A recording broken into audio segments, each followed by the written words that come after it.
Hello दोस्तों, स्वागत है आप सभी का मेरे चैनल पर। बिना किसी देर के डिथ्रोन एम्प्रेस मांगा को स्टार्ट करते हैं। आई होप आपने इसके पहले के पार्ट्स देख लिए होंगे।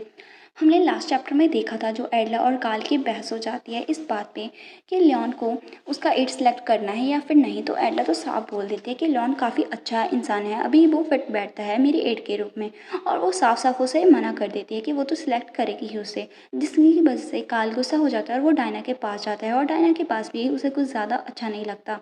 और यहाँ पर हम देखते हैं इस चैप्टर की शुरुआत में हाना अपनी स्टोरी के साथ कंटिन्यू करती है। जैसा कि आपको पता है, हाना है ना, वो काल की नैनी भी हुआ करती थी। वो बताती है काल के पास्ट के बारे में कि जो एम्प्रेस थी ना, वो बहुत ही ज़्यादा अपसेट थी कि उसकी खुद की मेड ने एम्परर के चाइल्ड को बर्थ दिया है। तो यहाँ पर हम देखते हैं ये है लेट एम्प्रेस, यानी कि उसकी स्टेप मदर। तो जो इसकी मेड थी ना, वो थी काल की मदर। तो हम देखते हैं उसकी कंडीशन के बावजूद एम्परर ने उन्हें फोर्स किया कि वो चाइल्ड को अडॉप्ट करे और उसके अलावा उसे सक्सेसर में भी लेकर आए, क्योंकि वो एक आदमी था, मतलब काल ना एक लड़का था जिसकी वजह से उसे ही सक्सेसर बनना था।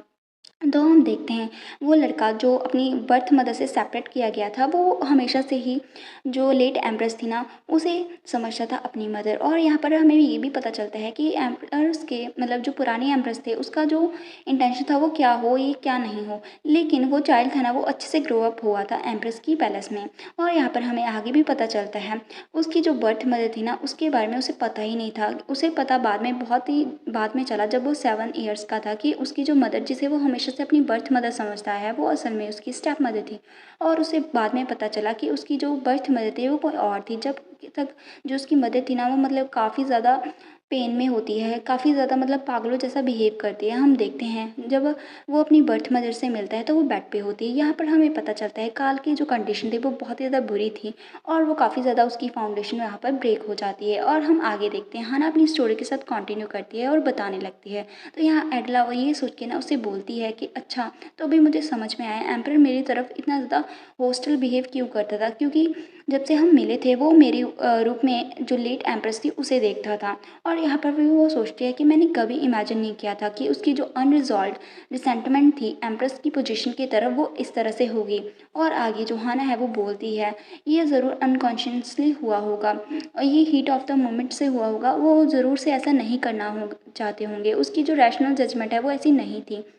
वो यहाँ पर मतलब उसकी तरफ से थोड़ी-सी उसकी बात कर साइड लेकर बोलती है। तो एल्ला उसे गुस्से में बोलती है, "तुम ये कह रही हो कि ये सब सही है उसके लिए?" और वो बोलती है कि वो एक एम्परर है जो कि ऐसे थ्रोन पे बैठा हुआ है, उसके ऊपर सभी लोगों की ज़िम्मेदारियाँ हैं, वो ऐसे इरैशनली और इनसेंसिटिविटी से एक्ट नहीं कर सकता। और वहाँ पर वो उस पे गुस्सा करती है। तो हाना उससे बोलती है कि हाँ, मैं आपकी बात समझ रही हूँ, लेकिन जैसा कि मैंने कहा है, जो पर्सन अभी वहाँ पर थ्रोन पे बैठा है वो आपका हस्बैंड भी है। तो यहाँ पर एल्ला बोलती है, तो क्या तुम चाहते हो कि मैं वहाँ पर लो डाउन करूँ और उसे प्लीज़ करने की कोशिश करूँ, क्या ये मतलब है तुम्हारा? तो हाना उसे कुछ भी नहीं बोलती।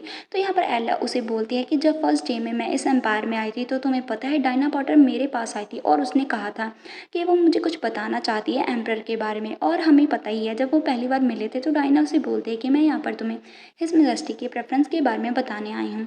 तो यहाँ पर जो हाना है वो बोलती है कि उसकी हिम्मत कैसे हुई। तो एडला उसे बोलती है, एग्जैक्टली मैं भी यही सोचती थी कि उसकी हिम्मत कैसे हुई मुझे ये बताने की कि मैं अपनी अपीयरेंस को मैच करूँ हिज मेजेस्टी के प्रेफरेंस के साथ। और यहाँ पर वो उसे बोलते हैं कि लेकिन क्या ये कोई डिफरेंस है तुम्हारी एडवाइस और डायना की एडवाइस के अंदर? मतलब वो कहना चाहती थी कि हाना तुम भी वही कह रही हो जो डायना पॉटर ने मुझे कहा था। तो हाना उसे अपोलोजाइज करती है। तो यहाँ पर जो एडला है वो बोलती है कि मैं यहाँ पर अपनी पोजेशन जो है मेरा, मैं उसे प्रोटेक्ट करने की कोशिश कर रही हूँ। मेरे पास सिर्फ मेरी सेल्फ ही है और कुछ भी नहीं है। और वो बोलती है मेरे आइडियाज़, मेरे बिलीफ और मेरी प्राइड, मेरा ऑनर, यही सब चीज़ें हैं जो मेरे लिए हैं और मैं इन्हें ही प्रोटेक्ट करने की कोशिश कर रही हूँ। और मेरे लिए ये सारी चीज़ें एम्परर की पोजीशन से ज़्यादा इंपॉर्टेंट है। और आगे वो बोलती है इसके अलावा मैं मर जाऊँगी, उसके ऑर्डर्स को ओबे नहीं करूँगी। जब तक मैं ज़िंदा हूँ मैं इस तरह से नहीं रह सकती अपनी लाइफ में, ऐसे कोई मुझे और कंट्रोल करे मैं ऐसे नहीं रह सकती हूँ। और वो आगे बोलते हैं कि हाँ, तुम्हें समझ में आया। तो यहाँ पर हाना सोचती है कि हाँ, वो हमेशा से ही एक प्राउड क्राउन प्रिंसेस रही है गुटोर एम्पायर की, जब से वो बॉर्न हुई है। मैंने ज़रूर अपनी लाइन क्रॉस की है। और वो सिर्फ बोलते हैं प्लीज़ मुझे माफ़ कर दीजिए योर मैजेस्टी। तो यहाँ पर हम देखते हैं जो एडला है वो उसे समझा देती है कि वो तो कुछ भी उसके सामने नहीं झुकने वाली। तो हम देखते हैं यहाँ पर हमारा सीन कट होता है और काल को देखते हैं जो कि यहाँ पर फिर से आ जाता है एडला के पास। यहाँ पर हाना उससे बोलते हैं कि योर मेजेस्टी, हर मेजेस्टी तो ऑलरेडी सोने के लिए जा चुकी हैं। तो यहाँ पर हमें देखते हैं हाना सोचते हैं ये सब क्या हो रहा है, ये अभी 1 घंटा भी नहीं हुआ कि उसने मतलब एडला की पैलेस को छोड़े हुए और ये यहाँ पर फिर से क्या करने आया है। यहाँ पर काल उसे बोलता है कि क्या एम्प्रेस अभी अवेलेबल हैं साथ में नाइट स्पेंड करने के लिए। तो यहाँ पर हाना उसे पहले बोलती है कि क्या। तो यहाँ पर काल उससे बोलता है कि तुम्हारे रिएक्शन से लगता है कि जैसे कि आज पॉसिबल है। और फिर वो वहाँ से मतलब बिना किसी से राय पूछे बिना किसी नॉक किए अंदर जाने लगता है उसके रूम के अंदर। और हम एडला को देखते हैं जो कि सोने जा ही रही होती है, उसने नाइट गाउन पहना होता है। वो उसे बोलता है कि ये सब क्या हो रहा है। तो काल उसे बोलता है कि मैं तुम्हारे साथ नाइट स्पेंड करना चाहता हूँ। वो यहाँ पर अपनी पोजीशन को दिखा रहा होता है और यहाँ एडलिया सोचती है कि क्या। और यहाँ पर हम देखते हैं वो अपनी शर्ट को अनबटन करना लगता है और स्माइल करता है ईवल सी और बोलता है कि मैं एक एम्प्रर हूँ और ये एम्प्रर एक ऐसा इंसान है जो हर वो चीज़ पा लेता है जो वो चाहता है। और आगे बोलता है मुझे बिल्कुल भी कोई रीज़न नहीं है अपने आप को हेजिटेट करने का और मेरी डिज़ायर को सप्रेस करने का। और आगे वो बोलते हैं अगर सामने वाली पार्टी एम्प्रेस हो तब भी मुझे कोई भी यहाँ पर रीज़न नहीं है कि मैं अपनी डिज़ायर को सप्रेस करूँ। और आगे बोलते हैं कि तुम्हारा जो गेज़ है वो बहुत ज़्यादा मर्डरस लग रहा है, मतलब तुम्हारी आइज़ बहुत ज़्यादा मर्डरस लग रही हैं। तो यहाँ पर एडला उसे गुस्से में घूरती है और उससे बोलती है कि ये 1 घंटा भी नहीं हुआ है जब आपने मुझे कहा था कि मैं रेग्रेट करूँगी और अभी तुम पता नहीं कहाँ से आ गए और यहाँ पर मेरे साथ सोना चाहते हो। तुम्हें नहीं लगता ये कुछ ज़्यादा ही लेट हो गया है। तो हम देखते हैं वो लीन ऑन होने लगता है उसके ऊपर और उससे बोलता है कि यहाँ तक मुझे याद है ये वर्ड्स तुमने मुझे कहा था कि तुम्हें मैं एक्नॉलेज करूँ एज माई स्पाउस। तो तुम्हें नहीं लगता है मैं वही चीज़ कर रहा हूँ और ये चीज़ पहली है जो एक स्पाउस का फ़र्ज़ होता है, ये पहली चीज़ है जो उसे करना चाहिए है ना। और वो उसके करीब जाने लगता है और उससे बोलता है कि ऐसा लग रहा है कि तुम्हें पावर की डिज़ायर है यहाँ एम्प्रेस पैलेस में, तो तुम्हें इतने ज़्यादा लंबे रास्ते से जाने की ज़रूरत नहीं है पावर हासिल करने के लिए, तुम्हें पता होना चाहिए। मतलब वो बोल रहा होता है कि तुम मुझे पुलिस करके अच्छे से पावर ले सकती हो। और वो आगे बोलता है आगे काल उसके कान में बोलता है कि ये ड्यूटी भी एम्प्रेस की ड्यूटीज़ में से एक है, तो तुम्हें ये अपनी ड्यूटी निभानी चाहिए और जैसे ही तुम अपनी ये ड्यूटी कंप्लीट करोगे तो तुम्हें तुम्हारी पावर मिल जाएगी यहाँ पर। और आगे वो उससे बोलती है कि मैं तुम्हें तुम्हारे जो सारे राइट्स हैं पावर के वो तुम्हारे हाथ में दे दूंगा। यहाँ पर वो ईवल से स्माइल करता है और उसे पुश करने लगता है। तो यहाँ पर एडला उसे पुश करती है और उससे बोलती है कि अपने हाथ मुझसे दूर रखो। तो यहाँ पर काल ऐसा नहीं करता, उसे पकड़ लेता है और उससे बोलता है कि ऐसा लगता है तुम बहुत ज़्यादा डिफिकल्ट लग रही हो। और आगे बोलते हैं कि क्या तुम नहीं चाहती, क्या तुम एम्प्रेस की ड्यूटी को कंप्लीट नहीं करना चाहती लेकिन फिर भी तुम पावर चाहती हो। नहीं, ऐसा नहीं हो सकता। तो यहाँ पर एला सोचती है अपने मन में कि मैं एम्प्रेस की स्पाउस हूँ, चाहे मैं इसे चाहूँ या फिर नहीं, इसके साथ फर्स्ट नाइट टुगेदर स्पेंड करना मेरी ड्यूटी है। लेकिन पता नहीं क्यों मुझे यहाँ पर बहुत ही ज़्यादा डिस्गस्टिंग फील हो रहा है। तो यहाँ पर कालू से बोलता है कि why can't you accept it, मतलब तुम यहाँ इस एक्सेप्ट क्यों नहीं कर पा रही हो, क्या तुम्हें ये बहुत ज़्यादा ह्यूमिलेटिंग फील हो रहा है। और उससे आगे बोलता है मैं ही वो पर्सन हूँ जिसके सामने तुम्हें वो करना है इस एम्पायर में, है ना, सिर्फ मैं ही तो हूँ, तो तुम्हें क्या ही दिक्कत है। तो यहाँ पर एडला से बोलती है मैंने कभी नहीं सुना जो एम्प्रेस है वो अनकंडीशनली यहाँ पर एम्प्रेड को सबमिट करती हैं। यहाँ इसका ये मतलब है ही नहीं इक्विपमेंट एम्पायर में, मतलब इक्विपमेंट एम्पायर में एम्प्रेस ऐसे अनकंडीशनली खुद को सबमिट नहीं करती हैं। और यहाँ पर हम देखते हैं काल उसके पैर को उठाता है और यहाँ पर उसके पैर पे किस करने लगता है ऐसे लीन होके, ये देखती है एडला भी। और उसे किस करने के बाद एडला उसे बोलते हैं तुम यहाँ पर क्या कर रहे हो। तो काल उसे बोलते कि क्या तुम अभी सेटिस्फाइड हो, मैंने तुम्हारे सामने बो डाउन किया और तुम्हारे फूड को किस किया है। और यहाँ पर उसके करीब जाने लगता है, उसके लिप्स को टच करता है और आगे जो उसे इस तरह से देख के एडला को और भी ज़्यादा डिस्गस्टिंग फील होता है और वो बोलती है कि मुझे जाने दो, मैंने तुम्हें क्या क्या किया तुम्हें समझ में नहीं है। तो यहाँ पर काल बहुत ही ज़्यादा गुस्सा हो जाता है और उससे बोलता है कि मुझे लगता है कि तुम्हें तुम्हारी प्लेस नहीं पता है। और वो वहाँ से उठ के जाने लगता है और जाते हुए उसे बहुत ही ज़्यादा गुस्से में बोलता है कि तुमने खुद ही ऐसे प्रोटेक्ट करना चूज़ किया है, तुमने तुम्हारे ईगो को सबसे ऊपर रखा है, तो अगर अभी कुछ होता है तो ये तुम मुझे मत बोलना। और आगे बोलता है ये सारी जो ग्रैंड प्राइड है वही तुम्हारे पास है और कुछ भी नहीं है, तो तुम्हें ये समझ के फैसला लेना चाहिए था। और आगे बोलता है मैं सच में तुम्हें नहीं समझ सकता।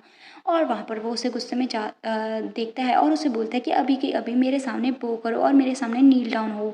लेकिन वो बोलते हैं कि नहीं, मैं ऐसा कभी भी नहीं करूँगी, मैं कभी तुम्हारे सामने नहीं झुकूँगी। तो काल स्माइल करता है और उससे बोलता है ठीक है, तुम बाद में इस चीज़ के लिए रिग्रेट मत करना। और वहाँ से चला जाता है। जैसे ही वो जाता है हम देखते हैं एडला को जो कि वहाँ पर बैठी होती है और उसकी आंखों में से आंसू गिर रहे होते हैं। और हम देखते हैं यहाँ पर ना वो याद करती है कि सबसे पहले आई थी डायना जो कि उसे बोल रही थी कि ऐसा लग रहा है कि तुम मेरी एडवाइस को फॉलो कर रही हो लेकिन तुम्हें वह वो चीज़ नहीं मिलेगी जो तुम चाहती हो।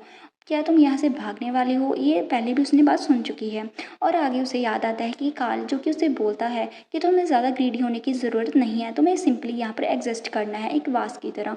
और आगे वो जो उसकी मदर है वो भी उसे याद आती है कि उसकी मदर ने उसे बोला था कि एडला, मैंने तुम्हें पहले ही बोला था है ना, कि तुम्हें कभी वो चीज़ नहीं करनी है जिसके लिए तुम्हें रिग्रेट करो। मतलब वो तीनों याद आते हैं उसे, और हम देखते हैं ये सारी चीज़ें याद आती हैं उसे उसके सपने में। और वो उठती है, वो बहुत ही ज़्यादा हाफ फ्री होती है और वो सोचती है कि ये कैसा ड्रीम था मुझे। तो यहाँ पर हम देखते हैं जो हाना है उसे बोलते हैं कि योर मेजेस्टी, क्या आप उठ गई हैं? तो यहाँ पर एडला बोलते हैं कि क्या हुआ है? तो वो हाना बहुत ही ज़्यादा पहले तो खुद को कंट्रोल करती है और फिर वो बोलते हैं कि हिज मेजेस्टी ने रॉयल ऑर्डर दिया है जो आपके लिए जो एम्प्रेस पैलेस का सप्लीमेंट्री बजट था उसकी रिवीजन को कैंसिल करने के लिए। जैसा कि आपको पता होगा, जो पहले सप्लीमेंट्री बजट अलॉट किया था डायना ने वो बहुत ही कम था। पहले उसने ऑर्डर दे दिया था उसे दोबारा रिवाइज करने का, लेकिन अभी हिज मेजेस्टी ने खुद ही उसे कैंसिल करवा दिया है, मतलब उसे पैसे नहीं मिलेंगे। तो यहाँ पर एडला सोचती है वो डमन बास्टर्ड ऐसे कैसे कर सकता है। यहाँ पर भी वो सोचता है कि मुझे कभी नहीं पता था कि वो ऐसी चीप और क्वाडी ट्रिक्स को यूज़ करेगा। और यहाँ पर वो स्माइल करती है और सोचता है फाइन, ठीक है, अभी मैं भी देखती हूँ क्या होता है। तो यहाँ पर हम देखते हैं ये सारी जो न्यूज़ है ना कि जो एम्पर ने कैंसिल कर दिया बजट को, ये सभी जगह पे फैल जाती है। और जब ये फैल रही होती है ना, तभी एम्प्रेस की पैलेस ने ये भी अनाउंस कर दिया था ऑफिशियली कि जो लियोन है ना वो अभी ऑफिशियली अपॉइंट किया जाएगा एम्प्रेस की ऐड के तौर पे, मतलब एम्प्रेस के लवर के तौर पे। यहाँ पर एम्प्रेस है ना वो आग के साथ फाइट कर रही है, ये सभी चीज़ें बोल रहे होते हैं सभी लोग। यहाँ पर हमारा जो चैप्टर है वो फिनिश हो जाता है। उम्मीद है आपको ये चैप्टर भी अच्छा लगा होगा। नेक्स्ट चैप्टर भी जल्दी ही आएगा। तो that's it for today's video. And अगर आप चैनल पर न्यू हो तो चैनल को सब्सक्राइब करके बेल आइकन को ऑल पे सेट करना मत भूलिएगा। तो बाय।